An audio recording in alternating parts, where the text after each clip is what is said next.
Etiologi yang dimaksud adalah hipoksia, iskemia, sebentar ya. Kemudian ada racun atau toksin, kemudian ada juga infeksi. Infeksi yang dimaksud adalah microbial agents. Kemudian bisa juga etiologinya akibat reaksi imun yang tidak normal, biasa ditemukan pada orang-orang dengan autoimun. Kemudian penyebab lainnya ada abnormality daripada genetik atau mutasi daripada genetik. Dan yang eh, dua terakhir yaitu ketidakseimbangan daripada nutrisi dan physical agents. Physical agent yang dimaksud di sini adalah trauma. Misalkan trauma akibat suhu yang panas ataupun suhu yang dingin. Nah, di sini etiologi atau penyebab-penyebab daripada injury tersebut nanti akan mengakibatkan terjadinya perubahan daripada struktur sel dan biochemicalnya dia, yang mana itu akan dipelajari pada patogenesis atau mekanisme daripada suatu penyakit. Semua hal ini dia nanti akan bergabung dan apabila injurinya besar dan severe progresif, maka dia akan mengeluarkan atau menunjukkan daripada clinical manifestation berupa sign dan symptoms daripada penyakit tersebut. Nah, mungkin adik-adik juga sudah familiar dengan segitiga epidemiologi ini, di mana suatu penyakit itu selain disebabkan daripada agennya juga dia dipengaruhi oleh environment dan hostnya dia sendiri.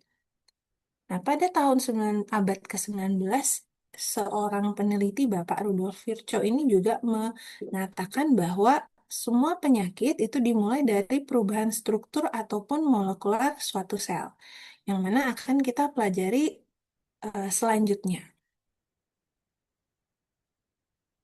Penyebab daripada sel injury atau jejas daripada sel itu yang pertama dikatakan adanya hipoksia dan iskemia. Nah, hipoksia ini didefinisikan sebagai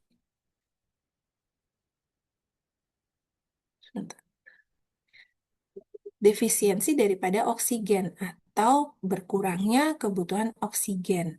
Kemudian iskemia ini didefinisikan sebagai penurunan suplai daripada aliran darah.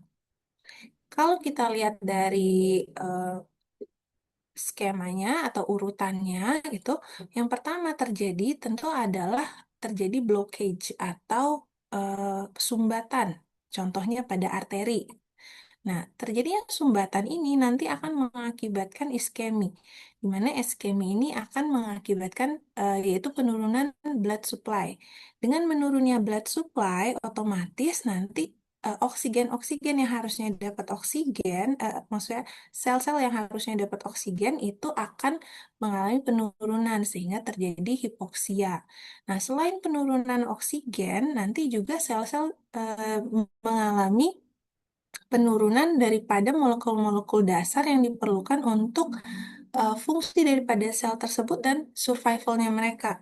Sehingga nanti akan terjadi eh, yang namanya cell injury gitu. Kalau seandainya terjadi dalam waktu yang panjang. Contohnya yang tadi adalah blockage daripada arteri. Nah, kemudian selain blockage daripada arteri, adanya inadequate oxygenation. Jadi memang dari suatu penyakitnya oksigenasinya tidak bagus gitu. Contohnya pada anemia, otomatis juga terjadi penurunan daripada oksigen. Sehingga lanjutannya dia akan menjadi jejas daripada sel. Yang kedua adalah toksin ataupun racun. Jadi racun ini bisa menyebabkan daripada jejas sel dengan berbagai mekanismenya dia gitu. Nanti kita akan lihat mekanisme atau target-target daripada jejas sel. Salah satunya yang paling misalkan sering adik-adik temukan itu adalah asap rokok. Jadi dalam keseharian kita pasti akan banyak terpapar dengan selain asap rokok ada polusi udara juga karbon monoksida. Insektisida juga kadang-kadang gitu. Insektisida contohnya ketika banyak nih ada nyamuk di rumah gitu. Jadi tiba-tiba nyemprot baygon yang banyak banget gitu. Atau fogging-fogging itu bisa gitu ya. Jadi mereka tergolong toksin tidak hanya untuk hewan-hewan atau hama gitu, tapi untuk sel-sel kita juga gitu. Nah, penyebab ketiga daripada sel injury itu adalah infectious agent. Nah, yang dimaksud di sini adalah patogen, yaitu virus, bakteri, jamur juga, dan parasit, di mana mereka itu dengan berbagai mekanismenya gitu bisa menyebabkan jejas daripada sel. Salah satunya dengan mengeluarkan toksin, jadi mengeluarkan racun-racun atau dengan mereka masuk ke dalam tubuh kita, itu mereka bisa memicu daripada respon imun yang memang merusak sel-sel dan jaringan sekitarnya. Yang keempat adalah reaksi daripada imun tubuh. Nah, kondisi-kondisi ini biasanya terjadi pada orang autoimun. Kalau kondisi normal, imun itu biasanya tidak akan menyerang eh, sel-sel ataupun jaringan yang sehat. Nah, pada suatu ketika itu terjadi autoimmune reaction, imunitas kita atau kekebalan kita menganggap sel-sel sehat itu sebagai hal yang harus dieliminasi. Pada suatu kondisi di mana terjadi reaksi alergi yang berlebihan, itu juga menyebabkan injuri pada sel kita. Apalagi kalau sel tersebut mengalami reaksi yang lama, jadi bahasanya kronis, di mana respon imunnya terus-terusan tuh memberikan damage pada selnya. Gitu. Jadi dia bisa mengakibatkan jejas dari sel. Nah, yang kelima ada ketidaknormalan daripada genetik. Nah, di mana di sini disebutkan adanya abnormalitas dari kromosom atau mutasi. Nah, contohnya adalah pada orang Down syndrome. Nah, kemudian kalau Down syndrome kan jelas ya adik-adik ya. Kalau pada kondisi sickle cell anemia itu juga termasuk suatu abnormalitas daripada kromosom. Meskipun dia tidak sejelas daripada Down syndrome, tapi perubahan kecil saja pada satu amino asidnya itu akan menyebabkan terjadi kelainan pada seseorang tersebut. Gitu. Nah, di sini yang dimaksud sebagai mutasi daripada kromosom atau genetiknya itu bisa dikategorikan dengan peningkatan, peningkatan daripada enzim sehingga terjadi error pada metabolisme. Bisa juga eh, penurunan, jadi sini peningkatan dan penurunan ataupun adanya akumulasi daripada DNA-DNA yang rusak atau protein-protein yang salah terlipat gitu.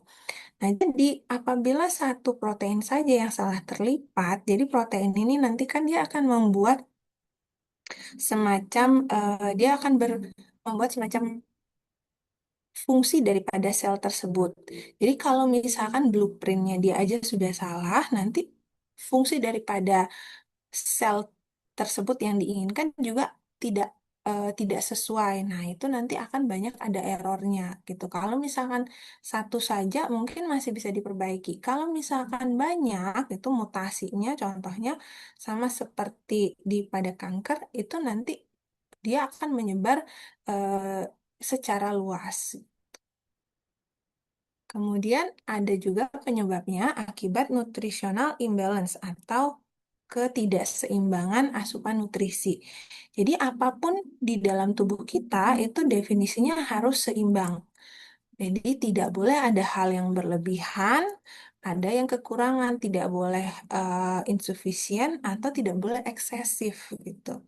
Jadi apa-apa yang ada di badan kita itu mesti dalam keadaan yang balance gitu. Sama juga dengan asupan nutrisi. Kalau misalkan kekurangan protein atau kalori, nanti dia akan mengalami suatu penyakit juga. Kalau misalkan terlalu berlebihan, dietary intake-nya juga nanti bisa mengakibatkan obesitas gitu yang nanti kalau obesitas akan berlanjut ke metabolik metabolic disease lainnya. Tuh. Nah, yang terakhir adalah Physical agent yang dimaksud di sini adalah trauma salah satunya. Kemudian temperatur yang ekstrim. Jadi misalkan sekarang kan lagi happening ya orang-orang pada hiking, pada manjat gunung gitu. Misalkan mereka tidak terlatih gitu, tidak terlatih dan baru tumben eh, hiking gitu, bisa jadi gimana kondisinya waktu di puncak gitu, udaranya tiba-tiba ngedrop langsung kedinginan, mereka nggak bawa persiapan dan lain sebagainya, itu juga bisa termasuk menjadi salah satu penyebab terjadinya jejas dari sel gitu. Nah, contoh yang lain ada burn wound atau luka bakar. Nah, luka bakar juga bisa menyebabkan terjadinya perubahan daripada sel atau terjadi sel injury. Misalkan contohnya adik-adik pasti pernah kena dupa atau kena api. Nah, itu juga salah satu eh, manifestasi daripada sel injury. Tapi pada kondisi burn wound yang masih ringan gitu, yang cuman masih apa merah aja gitu, dia bisa reversible atau kembali lagi seperti normal gitu.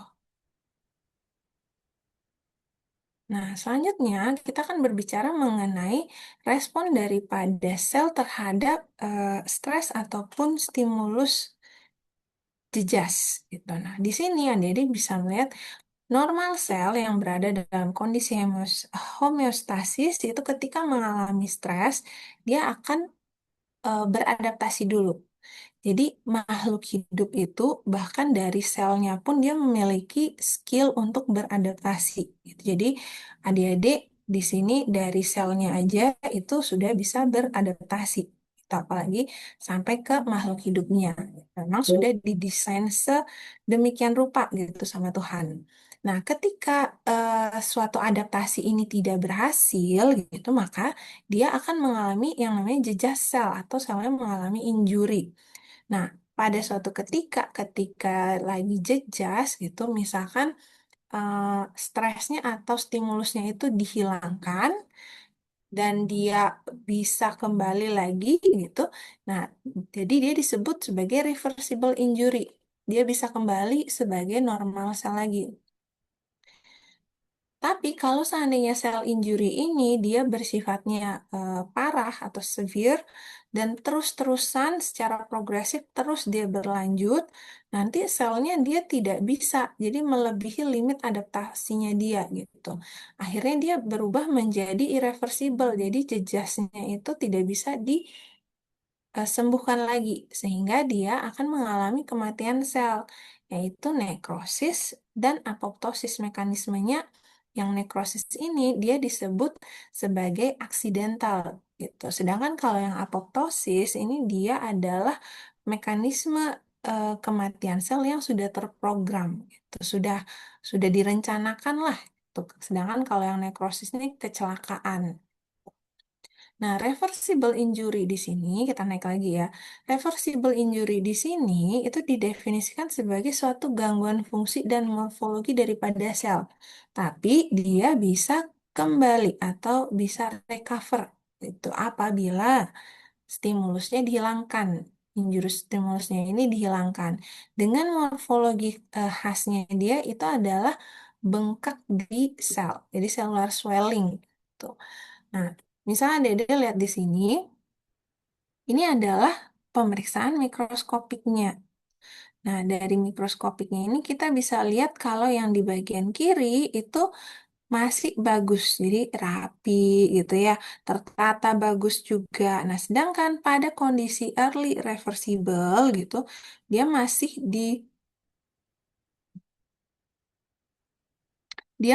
di kondisi yang awal-awal gitu. Jadi reversible injury-nya itu masih awal-awal. Nah, di sini kelihatan ada fakul-fakul kecil gitu yang dia di tengah-tengahnya tuh clear atau bersih gitu. Kemudian di samping-sampingnya itu kelihatan kayak distended, jadi agak bengkak-bengkak gitu. Nah, ini disebut sebagai vacuolar degeneration. Kalau adik-adik lihat di sini kan dia agak teratur ya. Sedangkan kalau di sini dia udah agak distended, jadi bengkak-bengkak gitu dia.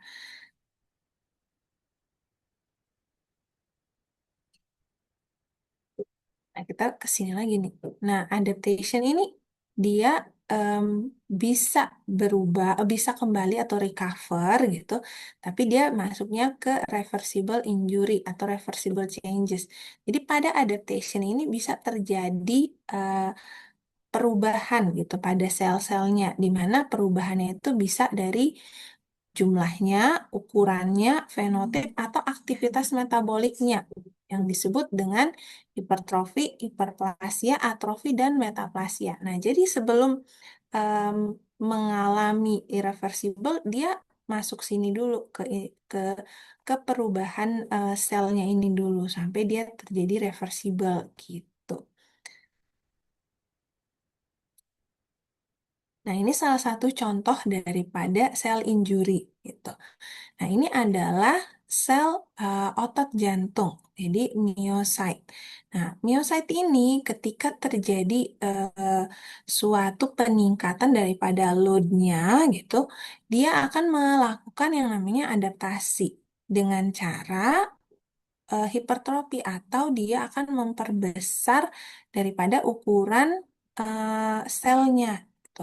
Dimana di sini sama seperti slide sebelumnya, adaptasi itu didefinisikan sebagai suatu respon yang bisa kembali atau reversible secara struktur atau secara struktur dan fungsinya. Gitu. Nah, di sini fungsinya apa sih adaptasi ini? Dia itu berusaha untuk gimana caranya nih meskipun ada stres atau stimulus seperti ini, kita masih bisa survive gitu. Nah, dan fungsi kita masih bisa normal gitu meskipun dengan cara diperbesar sel-selnya gitu. Jadi badan itu tujuan utamanya dia kalau ada hal-hal seperti ini pasti untuk survive, untuk mencegah supaya tidak terjadi hal-hal yang tidak diinginkan. Nah, pada kondisi adaptasi, apabila stresnya tereliminasi atau sudah hilang, nanti dia akan kembali ke normal lagi. Tapi kalau seandainya stresnya lanjut terus gitu dan sel ini sudah melebihi kapasitasnya dia udah over limit nih saya udah nggak bisa ngasih respon adaptasi lagi gitu nah akhirnya ketika selnya sudah tidak bisa beradaptasi lagi maka dia akan terjadi sel injury gitu. Nah, sekarang kita akan berbicara pada morfologi daripada sel swellingnya atau pembengkakan daripada sel. Nah, morfologinya yang tadi kita sudah lihat itu ada vacuolar degeneration. Nah, ada pun beberapa perubahan yang dilihat melalui elektron mikroskopi. Yang ada 5 di sini. Yang pertama adalah plasma membran alteration. Jadi adanya perubahan daripada membran plasma seperti blabbing. Salah satunya nih blabbing. Jadi belum pembentukan blabbing itu kan kalau normal nih bentuknya bagus ya adik-adik ya. Nah, kalau di mikroskop elektron itu kelihatan nih di bagian halus-halusnya ini muncul kayak jonjot-jonjot seperti ini. Nah, itu perubahan daripada plasma membrannya. Kemudian mitokondrialnya juga berubah, di mana dia juga membengkak nih kalau misalnya kita bandingkan sama yang normal, di bagian eh, jejak sel dia agak bengkak. Nah, kemudian ada juga perubahan daripada mielin. Jadi mielinnya ini nanti akan kayak memadat gitu dia. Nah, lanjut di mikroskopik elektronnya ini dia akan bisa dilihat pelebaran daripada ER dan adanya perubahan daripada nukleusnya. Nah, intinya kalau dibandingin sama gambar di sini, see the difference gitu, nukleusnya dia beda ya daripada yang normal gitu. Kemudian ER-nya juga lebih lebar. Nah, ini juga lebih gendutan. Nah, terus mielinnya juga lebih madat. Sedangkan di plasma membrannya dia ada muncul blebs atau jonjot-jonjot seperti ini gitu. Nah, ini posisinya dia di sini itu masih bisa recovery, bisa normal lagi gitu. Kecuali nanti terjadi progressive injury.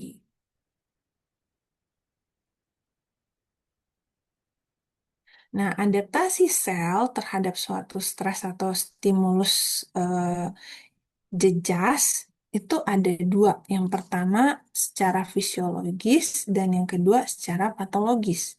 Yang mana kalau fisiologis ini dia masih merupakan respons sel yang normal gitu. Contohnya karena hormon atau mediator endogen. Sedangkan kalau pada adaptasi patologis itu dia adalah suatu respon terhadap stres yang mengizinkan sel tersebut untuk merubah daripada struktur dan fungsinya sehingga dia bisa melarikan diri daripada jejas. Intinya supaya bisa survive. Nah, bentukan daripada adaptasi ini bisa salah satu dari empat ini. Nah, ada hipertrofi, ada hiperplasia, ada atrofi, ada metaplasia. Kalau dari hipertrofi, dari namanya aja gitu, dia adalah meningkatnya sel ukuran daripada sel dan organnya. Tuh. Sedangkan kalau hiperplasia, dia meningkat dalam jumlahnya. Kalau atrofi, dia penurunan daripada ukuran. Jadi hipertrofi lawannya atrofi. Nah, kalau metaplasia sendiri ini dia perubahan dari fenotip. Fenotip daripada sel. Nah, beberapa eh, target daripada stimuli jejas itu dia ketika terjadi. Jadi kalau adik-adik ingat lagi slide yang awal, nah beberapa misalkan infeksius agen, kemudian ada fisikal agen, kemudian ada hipoksia, iskemia. Nah, itu kan termasuk daripada injurious stimulus, di mana mereka ini nanti akan menargetkan daripada keempat hal ini gitu. Yang pertama mitokondria. Nah, jadi mitokondria itu kan dia adalah pabrik tenaga daripada sel. Jadi dia fungsinya penting, dia menghasilkan tenaga. Ketika terjadi stimulus-stimulus itu, mitokondrial ini dia sangat sensitif terhadap hal-hal seperti itu gitu. Jadi dia gampang kena damage-nya. Nah, nanti ketika terjadi kerusakan, maka dia akan berpengaruh ke energi atau ke ATP-nya. Nanti dia juga akan memproduksi reaktif oksigen spesies juga gitu. Kemudian ada juga stimulus yang bisa mengganggu daripada keseimbangan kalsium. Nah, keseimbangan kalsium ini juga nanti akan berpengaruh kepada survival daripada sel. Begitu juga dengan kerusakan pada membran. Kita tahu membran itu ibarat kayak gerbang atau gapura pelindungnya daripada sel. Kalau seandainya dia rusak, tentunya akan menyebabkan banyak hal terhadap sel tersebut. Nah, injury stimulus ini juga bisa mengakibatkan damage pada DNA ataupun protein. Yang kita tahu mereka ini nanti akan menghasilkan protein-protein yang berfungsinya salah.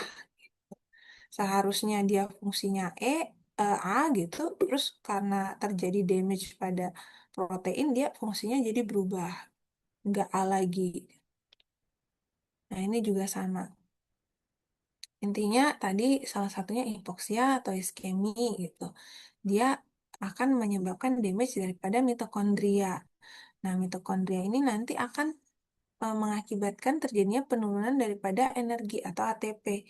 Nah, yang memerlukan fungsi-fungsi sel yang memerlukan energi itu juga akan mengalami gangguan. Nah, gangguan itu akan mengakibatkan sel injury yang terus-menerus ini nanti akan menjadi nekrosis.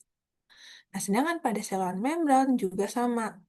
Ketika ada damage di saluran membran, itu dia nanti akan mengakibatkan kebocoran daripada enzim gitu, kebocoran daripada konten-konten seluler atau isi-isi daripada sel tersebut, yang nantinya juga akan kalau tidak bisa diperbaiki akan mengakibatkan nekrosis juga.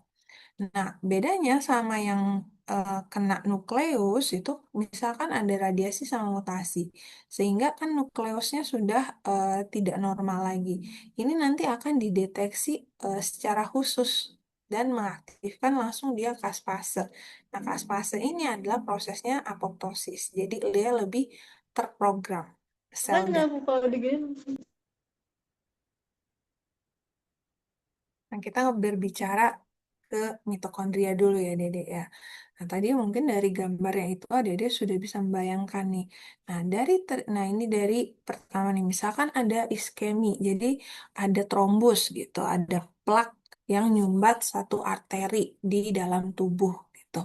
Nah, satu arterinya ini kan nanti seharusnya kan mereka bawa darah nih masuk ke organ-organ yang seharusnya. Cuman karena nggak berhasil gitu kan nih artinya nggak ada darah, nggak ada oksigen, nggak ada protein molekul-molekul esensial gitu sehingga mitokondria itu nanti akan mengalami suatu jejas yang mana pertama dia akan mengalami penurunan oksidasi fosforilasi. Nah, proses ini adalah proses untuk membuat energi. Sebagian besar ATP itu diproduksi di proses ini. Nah, kalau ini udah error, pasti ke bawahnya error. Energinya akan berkurang. Nanti akan mempengaruhi fungsi-fungsi daripada sel yang membutuhkan energi. Contohnya pompa Na. Gitu. Nah, pompa Na-nya error nanti akan mengakibatkan pembengkakan gitu, pembengkakan daripada sel melalui peningkatan influx daripada kalsium, H2O, Na gitu. Nah, kemudian kalau kondisi ATP menurun, akan terjadi peningkatan anaerobik glikolisis. Sehingga nanti peningkatan laktik asid, nanti menyebabkan penurunan pH, jadi asam, sehingga terjadi pemadatan daripada kromatin. Gitu. Nah, kondisi ini juga nanti akan mengakibatkan ribosomnya itu detach atau lepas-lepas, sehingga terjadi penurunan protein sintesis. Gitu.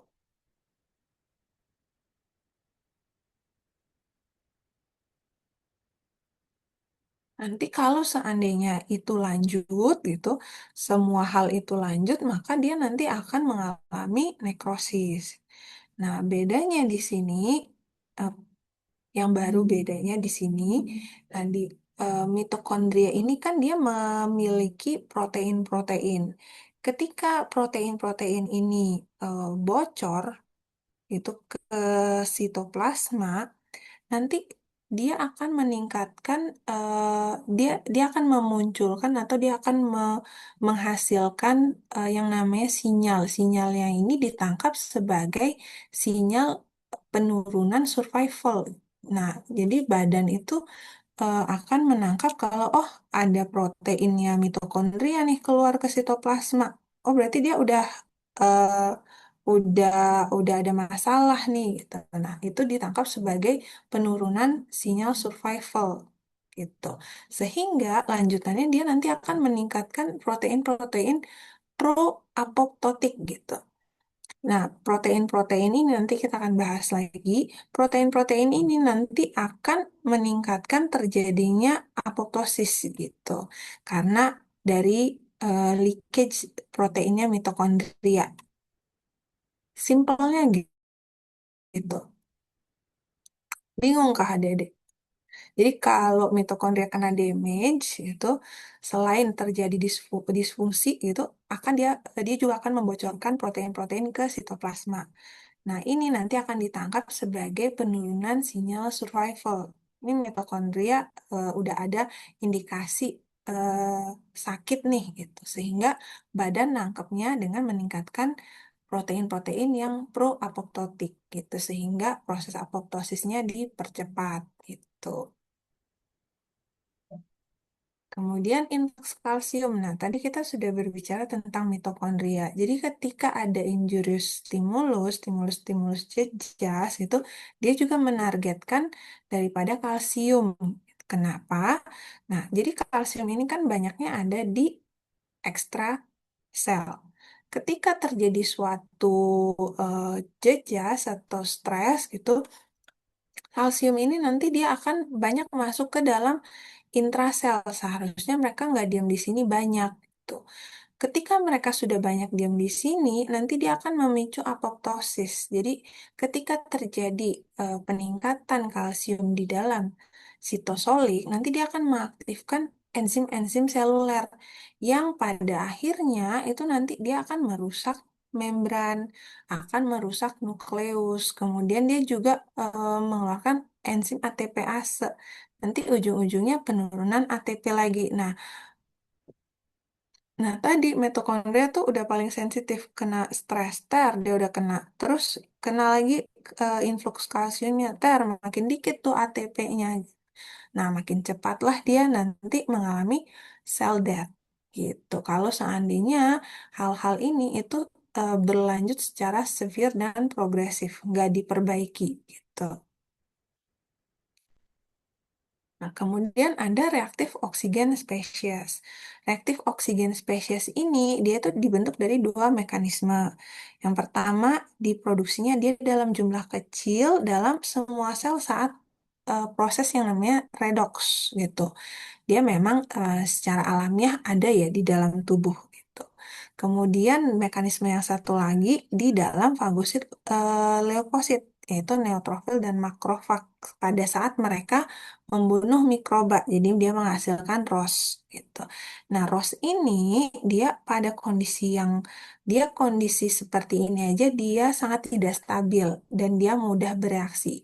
Dia itu disebut radikal bebas karena dia juga memiliki beberapa. Nah, jadi dia itu menyerang aktif nukleik asid. Jadi di sini dia apa ya, job desk-nya dia gitu.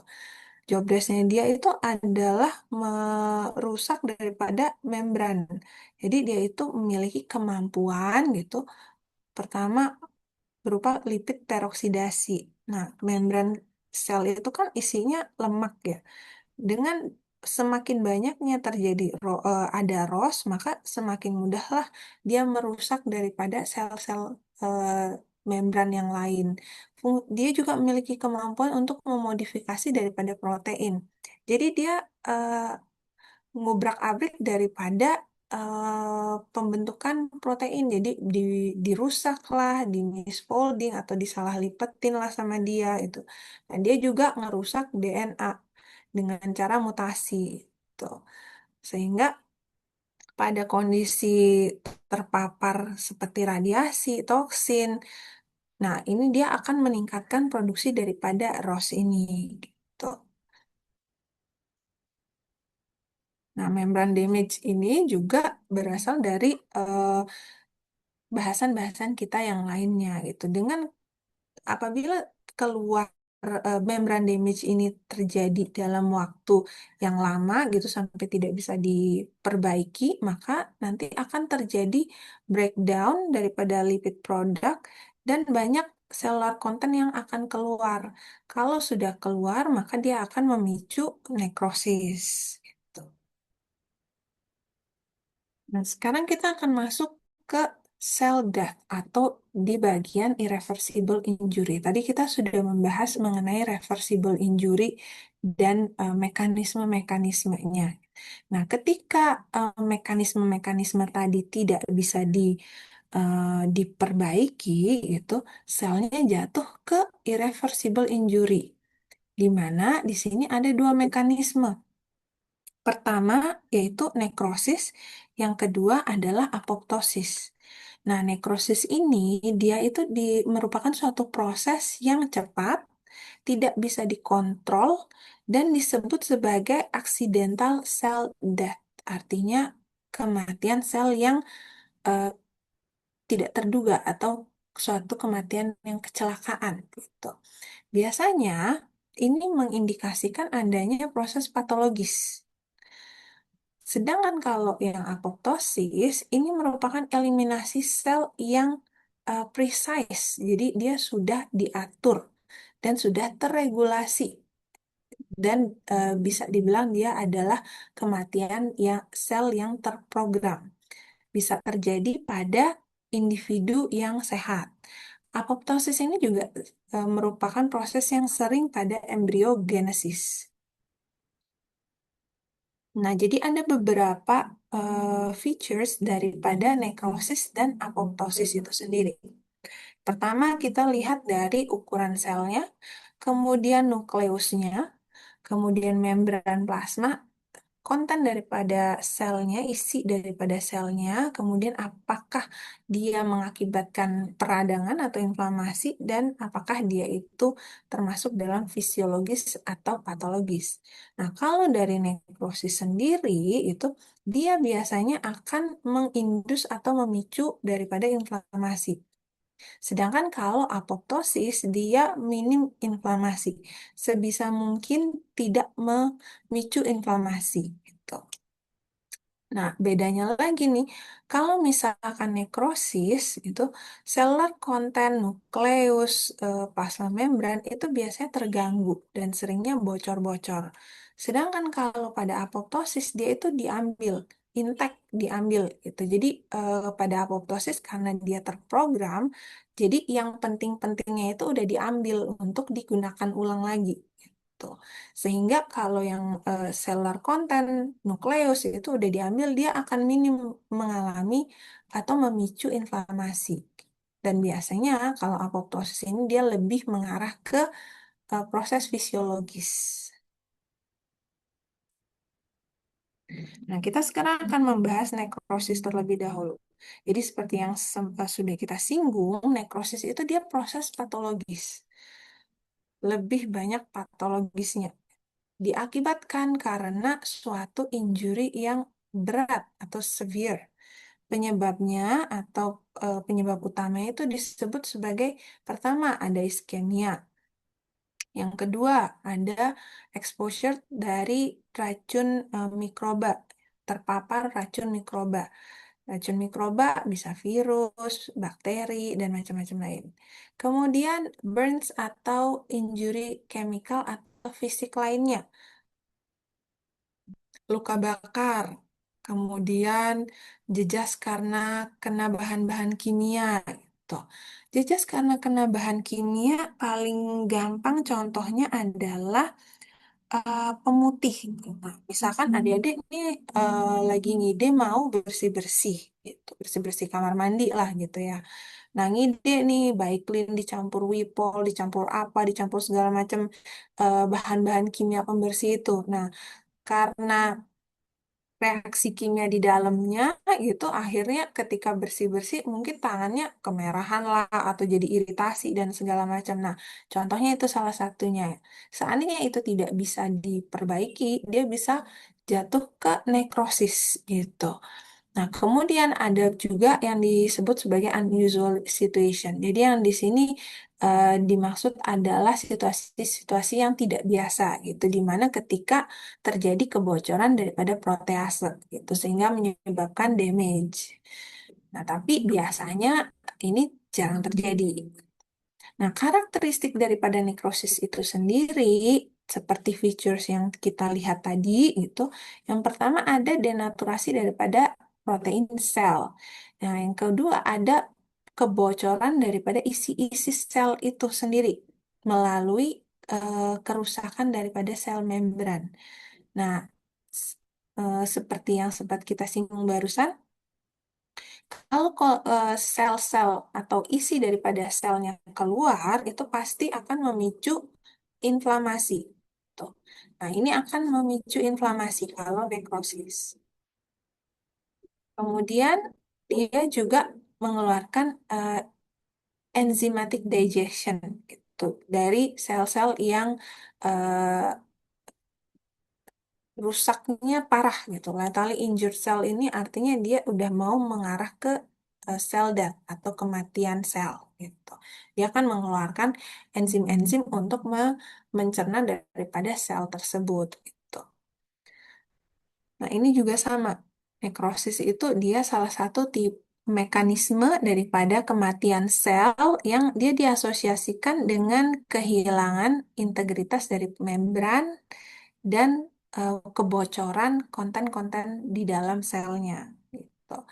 Nah, konten-konten yang bocor ini itu nanti akan memicu daripada reaksi inflamasi. Nah, enzim yang bertanggung jawab untuk mencerna itu adalah berasal dari lisosom.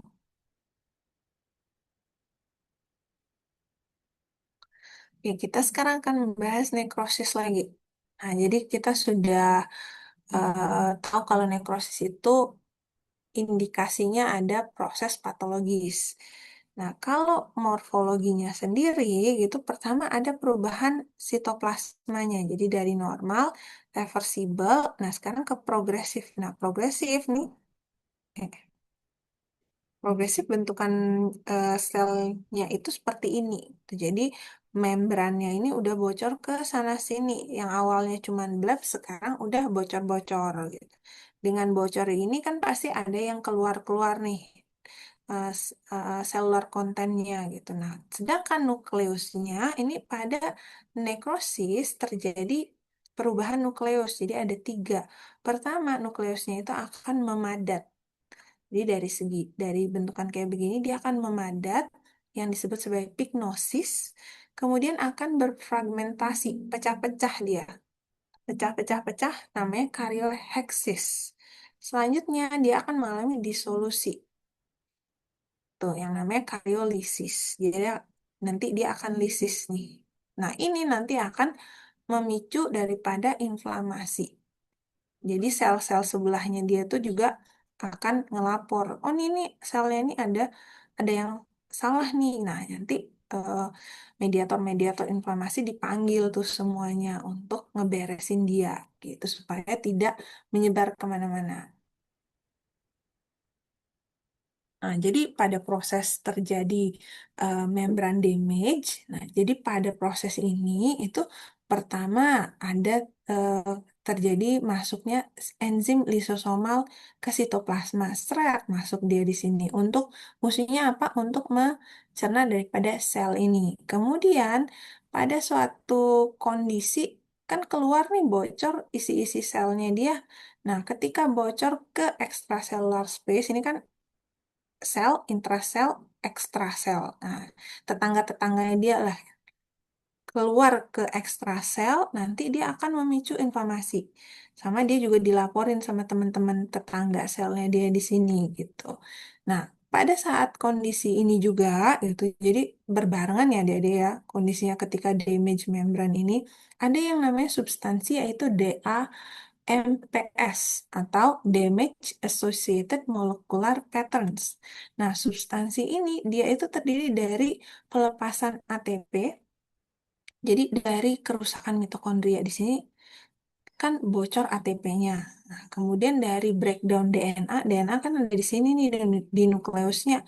Dia akan mengeluarkan uric acid, asam urat, gitu, dan molekulair.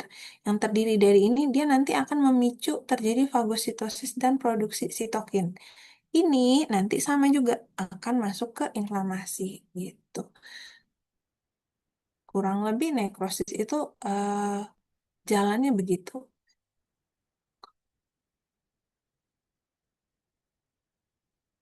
Nah, ini adalah contohnya. Jadi paling gampang adalah contohnya sel otot jantung, cardiac muscle cell. Nah, mungkin adik-adik sudah dapat atau belum dapat ya. Pada kondisi serangan jantung, nah, terjadi myocardial infarction. Nah, terjadi blockage misalnya, ada sumbatan di salah satu arterinya gitu. Nah, terjadi sumbatan kan otomatis oksigen, nutrisi, molekul-molekul esensial itu kan nggak bisa masuk ke tempat yang seharusnya. Setelah itu, contohnya di cardiac muscle cell ini, dia ada satu eh, varian spesifik yang diekspresikan oleh si jantung gitu. Namanya protein troponin.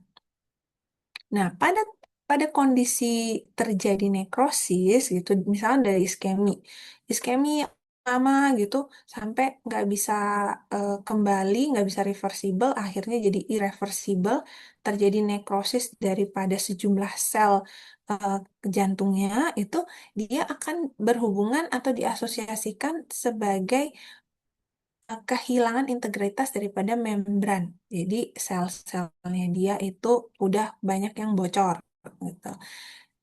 Nah, implikasinya gitu secara klinis ya, nanti pada pemeriksaan darah, pemeriksaan troponin gitu, nanti dia akan ditemukan peningkatan level serumnya.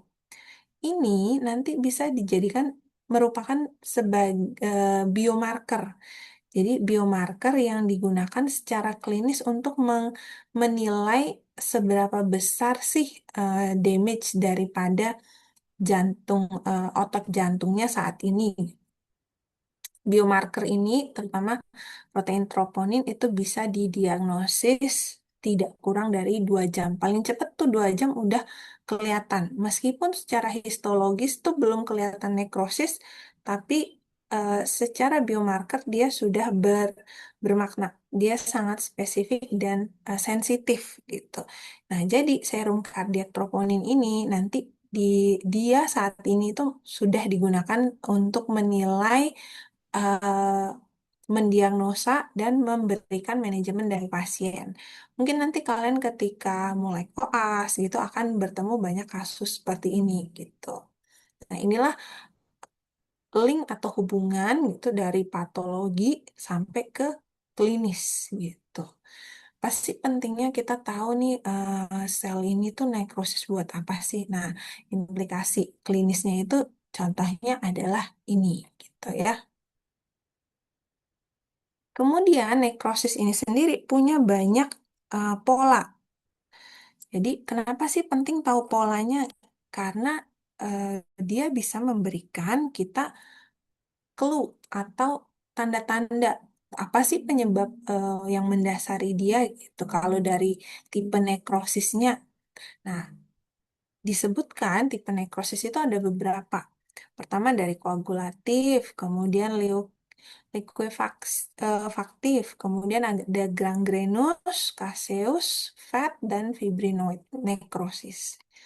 Nah, kalau dari bentukannya, koagulatif nekrosis itu dikatakan sebagai bentuk nekrosis yang sel-sel matinya itu udah ada di sana setidaknya beberapa hari.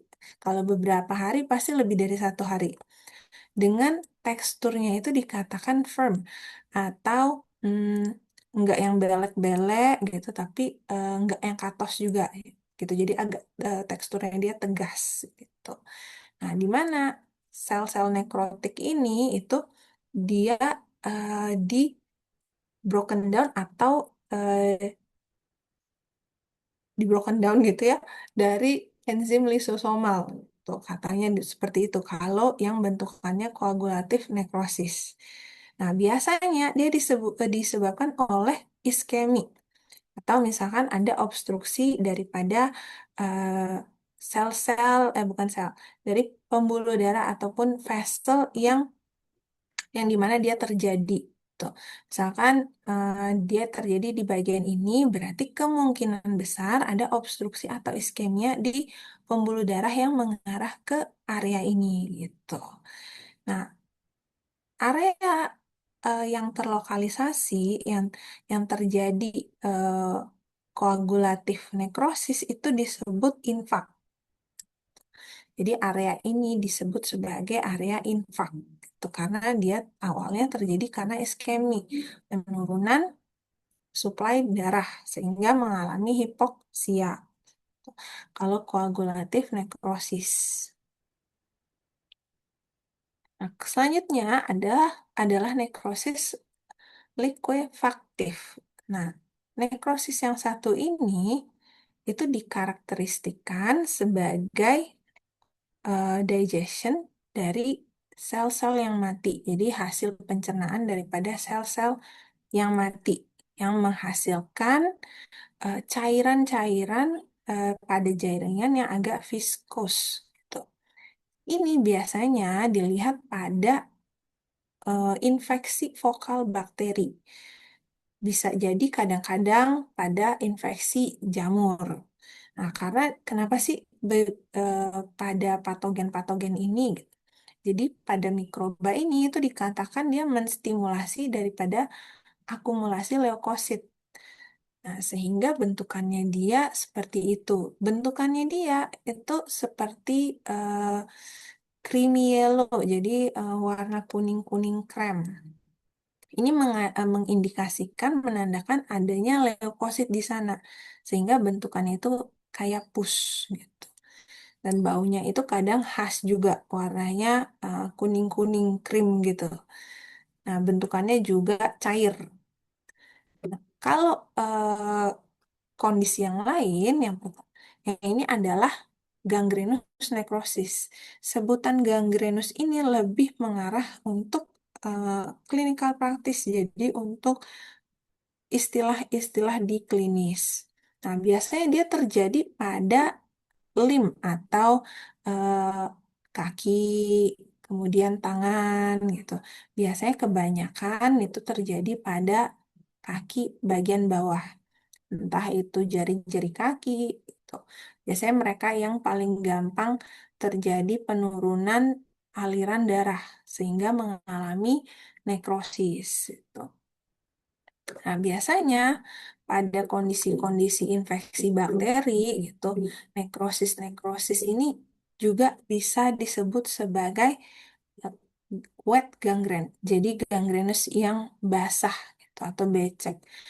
Biasanya mereka ini kan eh, kadang lebih kering gitu. Tapi kalau misalkan disertai dengan infeksi bakteri, maka akan juga dibarengi oleh nekrosis likuifaktif yang tadi gitu. Karena ada enzim-enzim degradasi dari bakterinya, kemudian juga dia memanggil banyak leukosit sehingga dia jatuhnya lebih becek atau lebih basah. Selanjutnya, bentukan daripada nekrosis adalah caseous necrosis. Nah, biasanya ini sering ditemukan di infeksi TBC atau tuberkulosis. Kenapa sih namanya caseous? Karena caseous itu disebut sebagai cheese-like atau seperti keju. Nah, ini dia. Bentukannya seperti keju. Nah, dia dikatakan seperti keju karena bentuknya itu putih, terus agak ngeju gitu, cheesy-cheesy gitu bentukannya. Nah, sehingga dia disebut sebagai caseus. Kalau di bagian mikroskopik, jadi pemeriksaan mikroskopiknya itu, nekrotiknya itu berfokus seperti bentukan granular debris gitu. Nah, intinya dia disebut sebagai granulomatous reaction. Ada pinggir-pinggirannya ini. Selanjutnya, pola yang selanjutnya adalah fat necrosis. Biasanya kalau fat necrosis ini dia terjadi pada kondisi abdominal emergency. Jadi kondisi-kondisi emergency abdomen atau perut. Contoh adalah akut pankreatitis. Itu ketika eh, terjadi pelepasan daripada activated pancreatic lipase sehingga dia masuk ke em, lemak-lemak yang ada di perut, tuh, di peritoneal cavity gitu. Selanjutnya adalah fibrinoid necrosis. Nah, fibrinoid necrosis ini merupakan suatu bentuk yang unik gitu dari suatu damage vaskuler atau pembuluh darah. Biasanya gitu, ini terlihat di reaksi imun yang mengikutsertakan blood vessels atau pembuluh darah. Biasanya terjadi di kondisi eh, antigen antibody yang mengikutsertakan kejadiannya di arteri atau pembuluh darah.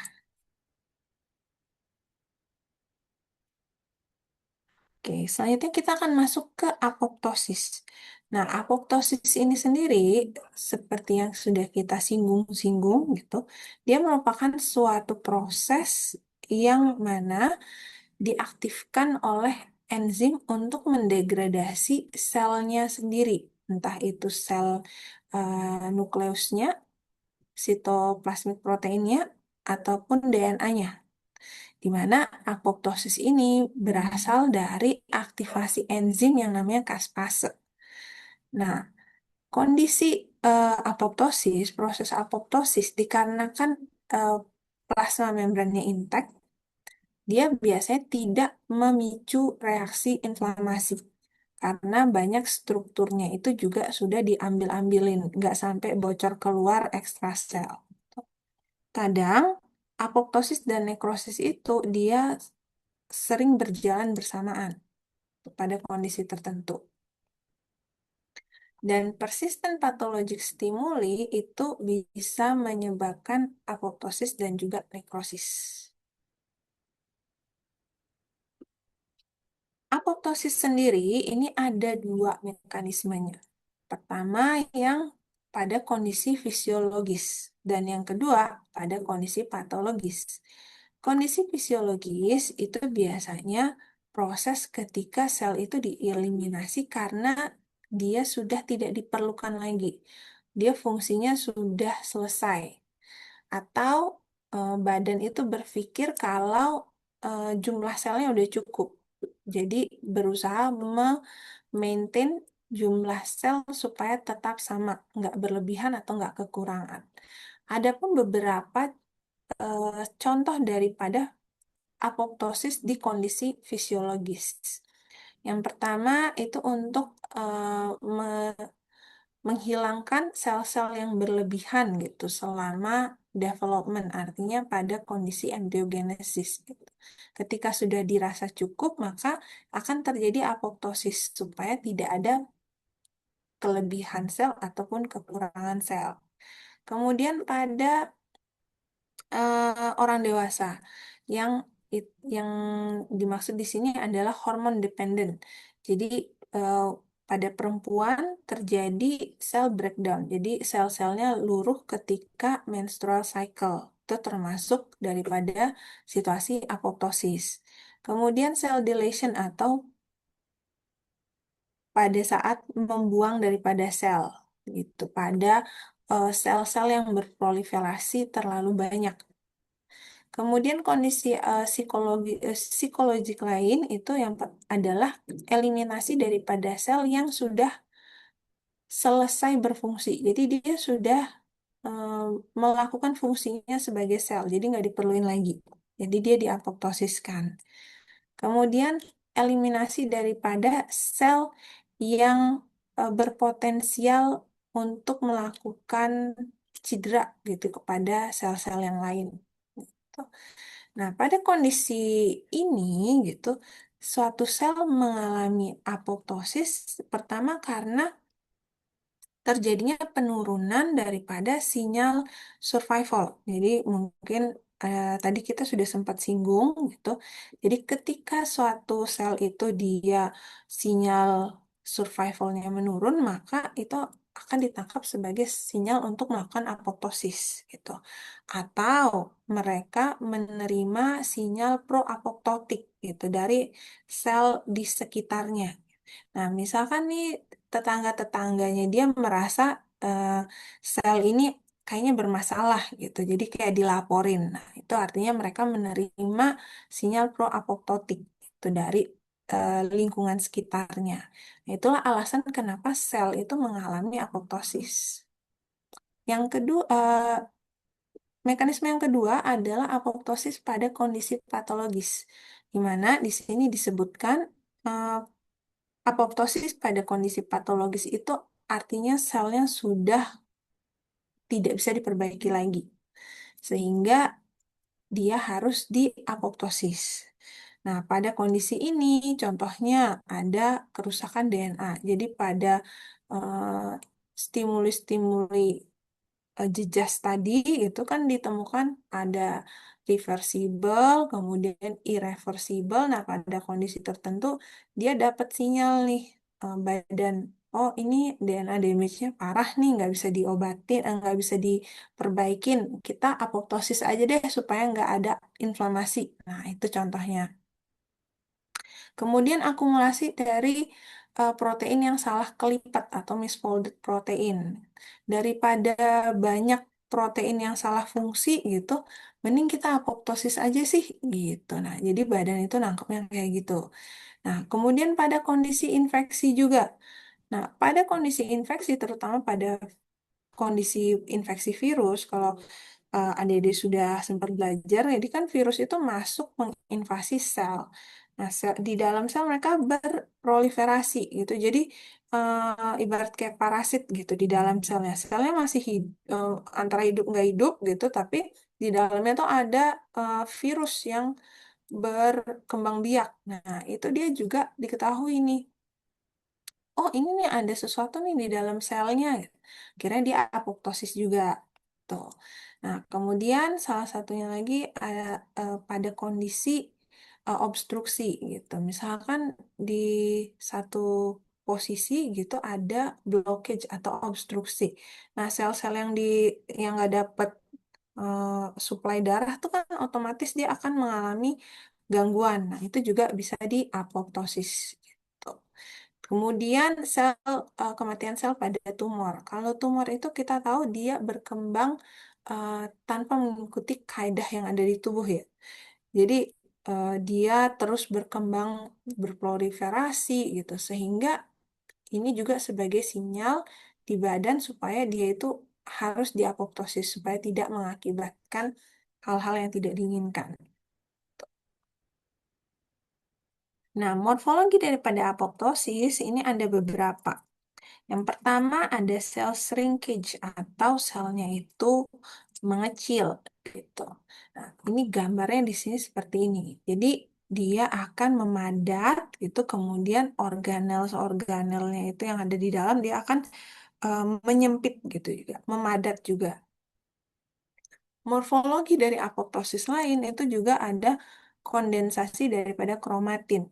Jadi kromatinnya itu dia akan nempel di pinggir-pinggir periferal sampai dia membentuk massa yang padat juga. Nah, kemudian nukleusnya itu dikatakan akan menjadi lebih dari satu. Jadi ini ada nih nukleusnya pecah-pecah gitu. Kemudian dikatakan di morfologi apoptosis itu juga akan membentuk bleb. Jadi ada bleb-bleb daripada sitoplasmik. Nah, ini kayak jonjot-jonjot seperti ini gitu.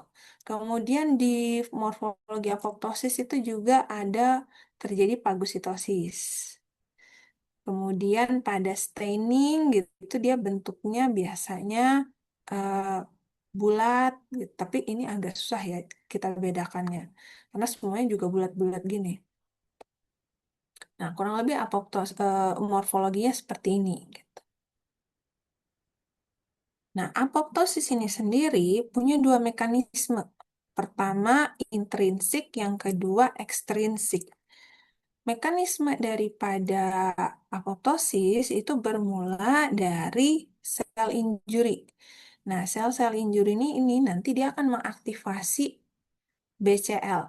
Nah, jadi ini adalah sensor yang mengaktifasi pro-apoptotik. Jadi ada sel injury misalkan pada satu sel terjadi withdrawal atau penurunan growth factor. Jadi survival signalnya kan turun tuh. Atau enggak ada damage daripada DNA. Bisa dapat dari radiasi, dari racun, atau dari free radikal, reaktif oksigen spesies itu. Atau proteinnya banyak kelipet. Gitu. Jadi ER-nya stres dia. Nah, ini nanti akan mengaktifkan sensor daripada yang namanya BCL. Nanti setelah dia aktif, akan mengaktifkan yang namanya BAX dan BAK. Kemudian setelah dia aktif, dia masuk ke mitokondria. Setelah masuk ini adalah anti apoptotik ya, Dede. Ini eh, semacam substan yang dia anti apoptotik. Jadi kalau misalkan ini dihambat, jadi kan dia otomatis masuk ke jalur untuk melakukan apoptosis gitu. Setelah terjadi inisiasi kaspase, itu nanti selanjutnya akan mengalami endonuklease. Jadi nukleusnya ini kan tadi kita sempat singgung kalau pada kondisi apoptosis itu bahan-bahan yang penting ini akan diambil gitu, nggak dibiarin untuk bocor-bocor keluar gitu. Setelah dia keluar nanti dia akan difagosit gitu. Kalau untuk yang mitokondrial intrinsik, kalau mitokondrial itu dia mitokondrial dependent. Jadi setelah ada sel injury, aktivasi, nanti masuk ke mitokondria, kaspasenya aktif, setelah itu ada endonukleasi daripada nukleusnya, baru breakdown dari sitoskeleton. Nah, sedangkan kalau dari that reseptor atau ekstrinsiknya itu dia ada sinyal-sinyal dari luar. Tuh, ada sinyal tar gitu, terus masuk ke sini, masuk ke adaptor protein, sama masuk lagi ke inisiator kaspase, baru nanti akhirnya juga sama ke endonuklease. Itu bedanya, yang satu ini lewat mitokondria, yang satu ini lewat reseptor ligan yang ada di luar. Gitu. Makanya dia disebut satu intrinsik, yang satu ekstrinsik. Nah, ini juga aman nih. Intinya mereka ini akan mengaktifkan kaspase. Jadi kaspasenya ini adalah prosesnya apoptosis.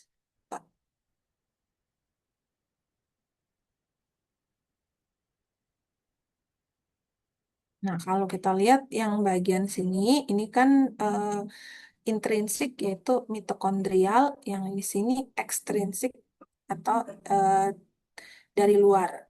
Kalau yang sel normal gitu, di sel normal dia punya sinyal-sinyal survival, yaitu salah satunya growth factor.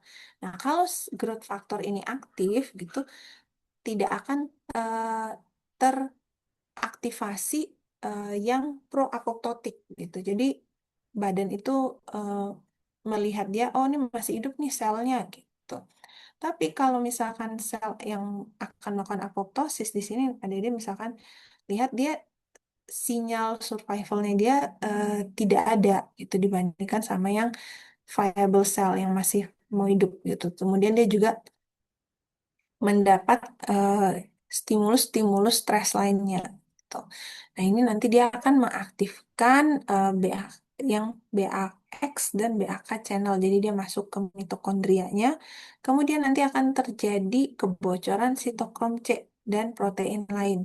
Nah, kebocoran ini nanti akan mengaktifkan kaspase dan terjadi apoptosis gitu. Nah, mitokondrial intrinsik pathway ini dia dipicu gitu pertama dari lack of survival signal. Jadi sinyal-sinyal kehidupan daripada selnya berkurang. Kemudian ada DNA damage atau kerusakan DNA dan akumulasi daripada misfolded atau protein yang salah salah kelipat. Gitu. Nah, sedangkan kalau that reseptor pathway atau yang extrinsic pathway ini,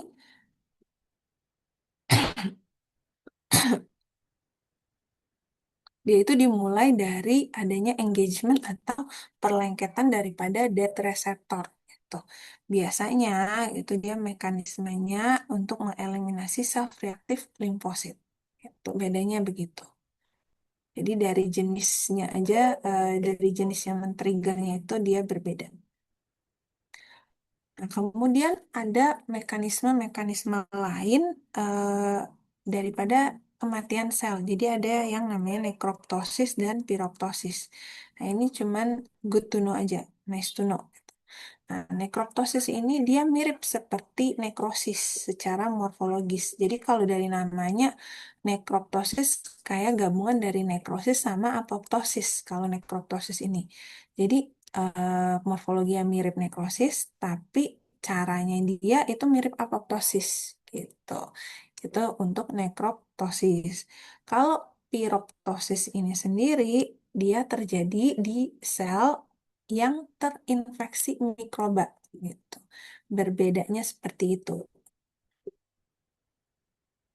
Nah, sekarang kita akan masuk ke infectious disease. Jadi patologi secara umum ketika terjadi infeksi akibat mikroba itu jadi di sini ada beberapa agennya yang ada di kiri, virus, bakteri, fungi dan lain sebagainya.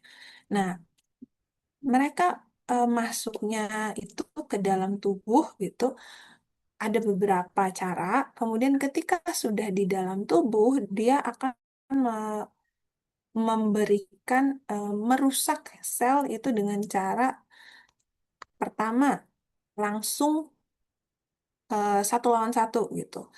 Virus masuk melawan selnya gitu. Jadi langsung kontak langsung yang menghasilkan bisa jadi langsung dengan terjadi sel death atau kematian sel.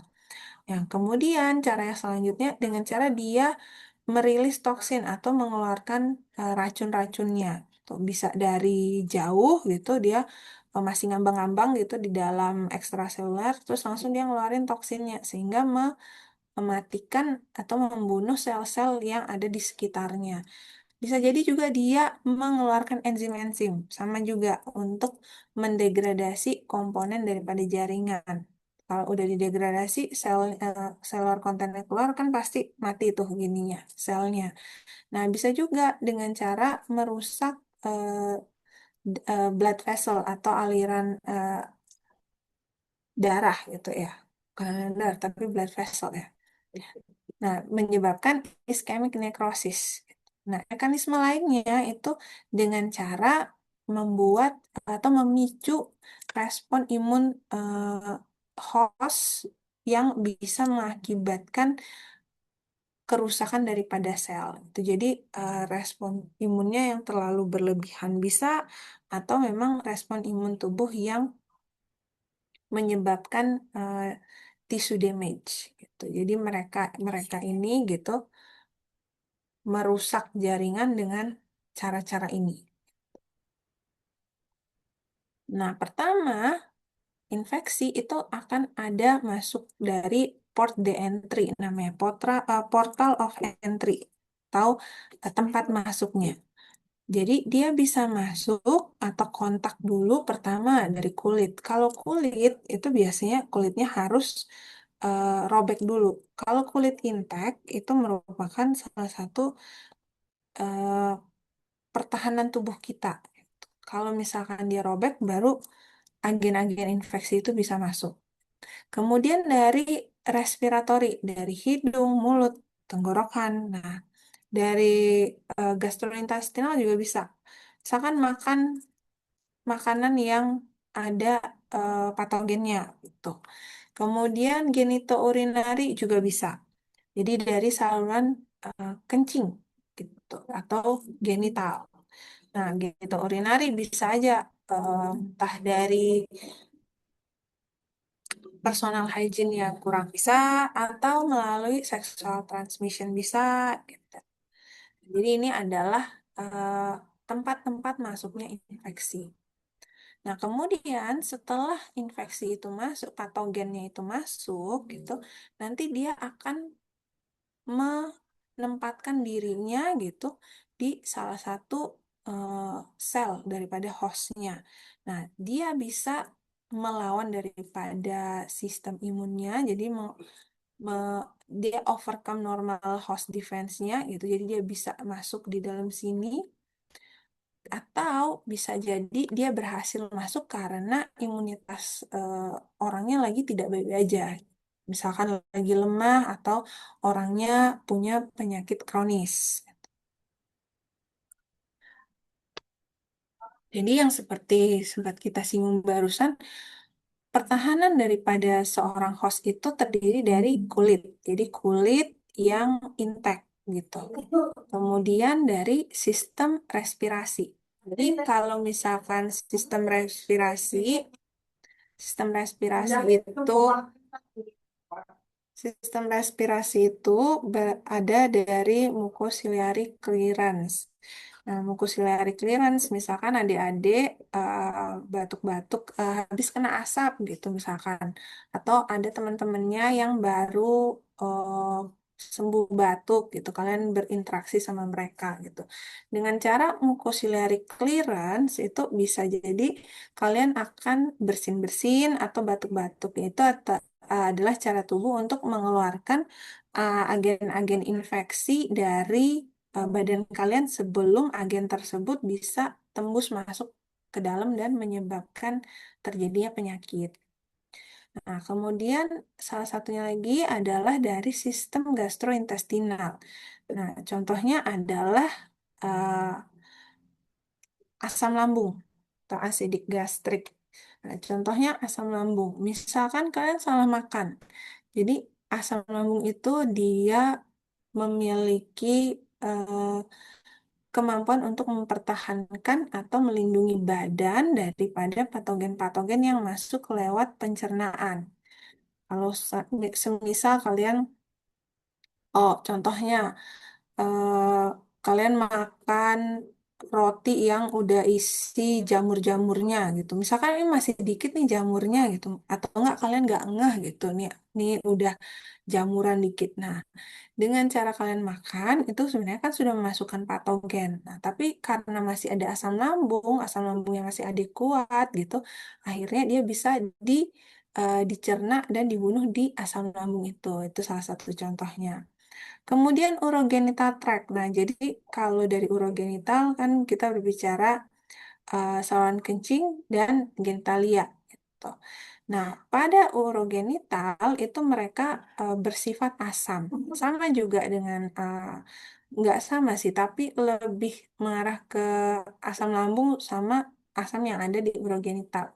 Mereka sama-sama asam yang fungsinya mereka nanti akan membuat lingkungan yang asidik gitu supaya yang hidup itu cuman mikroba-mikroba yang memang asli sana gitu. Kalau misalkan nggak asli sana, mereka mati gitu.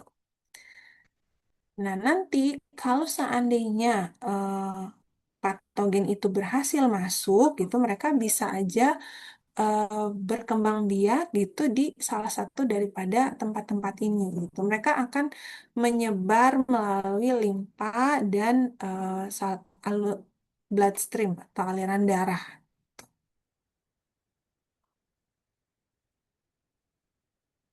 Nah, ini rute daripada infeksi mikroba. Bisa dari kulit, misalkan skinnya itu tidak intact gitu. Contohnya dengan needle stick, misalkan nanti ketika kalian koas, itu pokoknya harus aman ya adik-adik ya, karena ketika koas dan di rumah sakit, kecelakaan kena tusuk jarum lah, kayak kayak gitu, terus atau enggak tangan kalian ada luka, itu harus diperhatikan sekali ya, karena ketika sudah masuk itu kita nggak tahu tuh apakah ada virus kah, ada bakteri, nah gitu. Jadi salah satu contohnya dari infeksi melalui kulit, melalui needle stick ya, itu contohnya ada HIV, kemudian ada hepatitis virus. Nah, contoh yang lain yang paling gampang melalui respiratory tract tentunya adalah influenza virus dan yang lainnya lagi.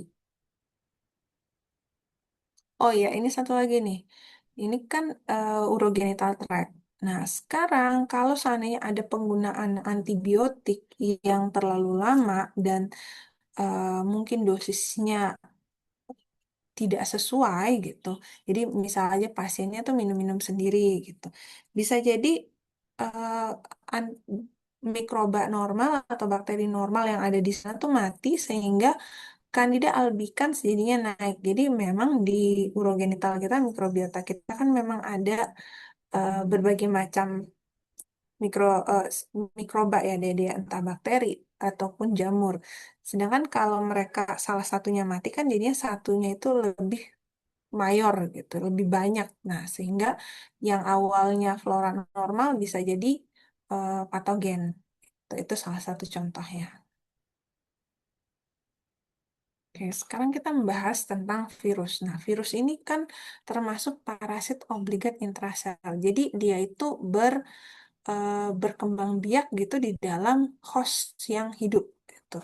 Dan dia bisa langsung merusak daripada sel host dengan cara masuk langsung dan bereplikasi di dalamnya gitu.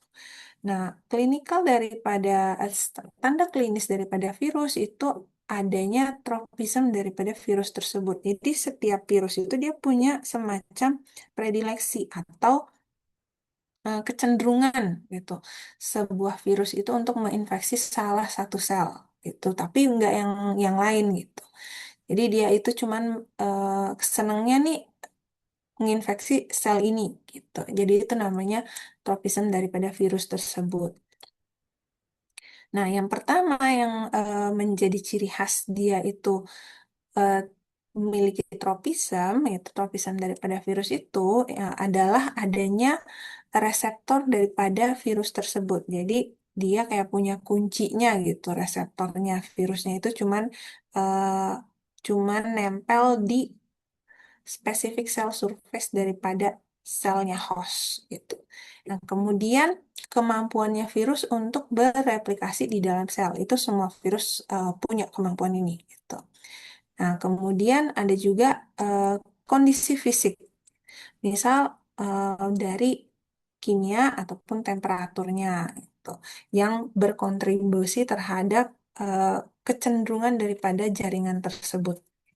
Misal contohnya pertama rinovirus. Biasanya rinovirus ini dia hanya menginfeksi dari saluran pernafasan bagian atas. Nah, biasanya ditemukan di temperatur-temperatur yang rendah gitu, atau yang dingin.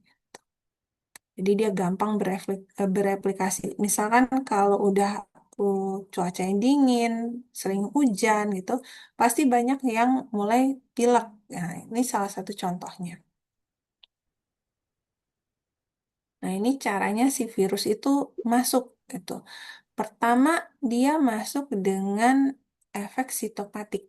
Nah, di sini ketika dia sudah masuk, dia akan eh, merusak atau mendamage daripada DNA dan RNA untuk sintesis protein. Kemudian dia juga bisa membuat antiviral immune response. Gitu. Jadi bikin eh, limfositnya menyerang jaringan yang sehat.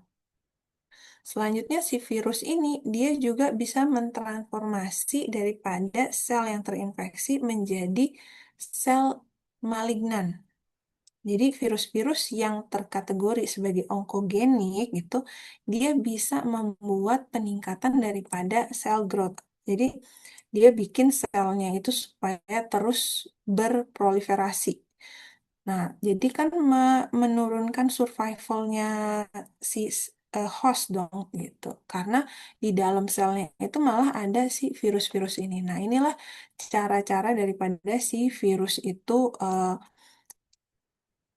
berinteraksi ketika dia masuk ke dalam sel host. Nah, sekarang kita berbicara tentang bakteri. Kalau bakteri, dia di eh, bergantung daripada virulensnya. Virulensinya. Jadi bakteri itu punya beberapa yang disebut quorum sensing. Kemudian sekarang ini bakteri sedang rame-ramenya dibicarakan tentang biofilm.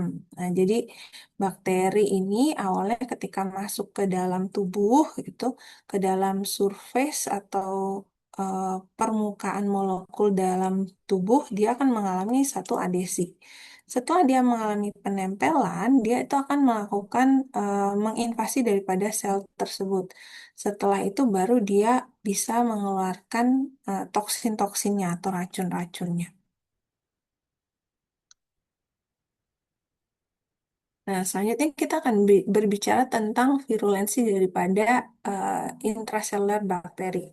Nah, jadi pada bakteri dia memiliki beberapa mekanisme ketika memasuki sel daripada host. Beberapa bakteri itu menggunakan respon imun daripada host tersebut untuk masuk ke dalam makrofag, sehingga nanti dia memicu fagositosis bakteri melalui makrofag. Nah, ada juga yang me, eh, menginfluence daripada sistem sekresi untuk masuk ke sel epitelial. Ada juga yang memanipulasi sitoskeleton daripada selnya, sehingga dia bisa menyebar langsung dari sel ke sel, tuh, tanpa tanpa dia bisa dikenali sama imun defense atau kekebalan tubuh imunitas kita. Jadi virulensi daripada bakteri itu macam-macam. Nah, sedangkan bakterial toksin di sini itu ada dua. Disebutkan di sini racun-racunnya bakteri itu bisa memunculkan atau berkontribusi terhadap penyakit. Ada toksin yang disebut sebagai endotoksin dan ada yang disebut sebagai eksotoksin. Kalau yang endo itu adalah komponen daripada sel bakteri itu. Sedangkan kalau yang ekso itu adalah protein yang dikeluarkan daripada bakteri tersebut. Jadi ekso kan di luar, endo yang di dalam.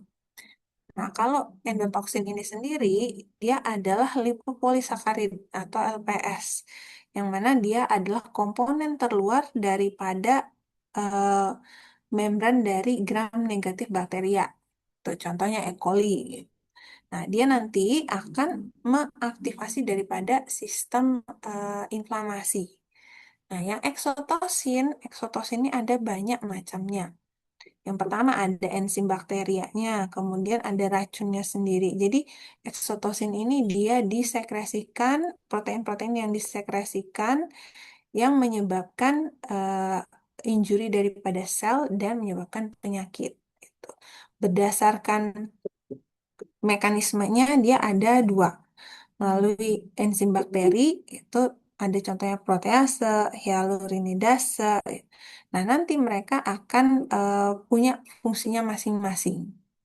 Tapi untuk saat ini beberapa fungsinya itu masih belum terlalu jelas diketahui. Nah, ada juga eksotosin lain, yaitu yang pertama super antigen. Nah, super antigen ini dia akan menstimulasi jumlah T sel limfosit dalam jumlah banyak. Kemudian nanti dia akan mengakibatkan T limfosit ini berproliferasi dan menghasilkan pelepasan-pelepasan sitokin. Nah, ketika sitokinnya banyak terlepas gitu, nanti dia akan mengakibatkan kebocoran pada kapiler dan menyebabkan shock. Nah, super antigen ini contohnya dibuat oleh S. aureus. Nah, atau S. pyogenes yang nanti mereka bisa menyebabkan yang namanya toxic shock syndrome atau TSS. Kemudian contoh daripada bakterial toksin lain adalah neurotoksin yang dibuat oleh Clostridium botulinum dan Clostridium tetani. Dia ini fungsinya atau cara kerjanya itu dengan menghambat pengeluaran neurotransmitter. Jadi nanti orangnya yang terkena C. botulinum dan C. tetani ini akan mengalami paralisis. Nah, kalau adik-adik eh, pernah lihat orang tetanus gitu, pada orang-orang tetanus yang bergejala itu mereka kaku gitu. Kakunya itu ada khas gitu bentukannya mereka gitu. Nah, kemudian ada juga enterotoksin. Nah, enterotoksin ini berpengaruh atau mempengaruhi gastrointestinal tract atau saluran pencernaan. Biasanya menghasilkan mual, muntah, kadang diare gitu. Nah, ini adalah contoh-contohnya ada S. aureus. Kemudian kalau dia mengalami diare yang watery gitu atau berair sekali, biasanya dihasilkan oleh toksin dari Vibrio cholera gitu. Kalau misalkan dia berdarah, dia dihasilkan oleh C. difficile gitu. Nah, maka dari itu kalau nanti ada koas gitu, ketika ketemu sama ketika ketemu sama pasien-pasien dengan gangguan gastrointestinal, biasanya nanti akan ditanyakan apakah ada mual muntah, kemudian kalian akan tanya juga nanti bagaimana diarenya gitu, apakah berair, apakah ada darahnya, ya. Jadi kalau misalkan mereka bilang ada darahnya, oh kemungkinan nanti penyebabnya adalah dari patogen ini gitu. Terus kalau misalnya tidak ada darahnya, kemungkinan dari yang lain gitu. Sehingga ini eh, merupakan hubungannya ya, adik-adik ya, dari basic basic patologi ke arah klinis gitu. Oke, kurang lebih begitulah kuliahnya untuk hari ini gitu. Untuk referensinya ada dua, ada yang basic patologi dan patologi basis of disease ya adik-adik ya. Gitu. Kurang lebih apakah ada yang mau ditanyakan adik-adik dari kuliah hari ini?